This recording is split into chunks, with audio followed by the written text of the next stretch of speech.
Welcome to So Cartoon!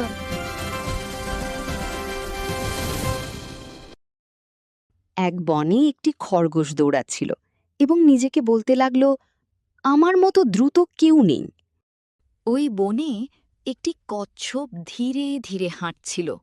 খরগোশ কচ্ছপটিকে বলল, তুমি কি আমার সাথে দৌড় প্রতিযোগিতা করবে? কচ্ছপটি বলল, ঠিক আছে। কচ্ছপ ও খরগোশের দৌড় প্রতিযোগিতা শুরু হল।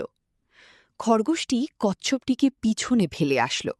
খরগোশটি ভাবল কচ্ছপটি আসতে সময় লাগবে, তাই সে গাছের নিচে শুয়ে পড়ল। কচ্ছপ ধীরে ধীরে সামনে এগিয়ে গেল।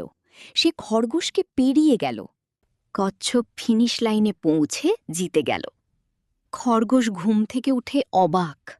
বাচ্চারা, আমরা শিখতে পেলাম, ধীরে ধীরে হলেও চেষ্টা চালিয়ে গেলে সফলতা আসবেই।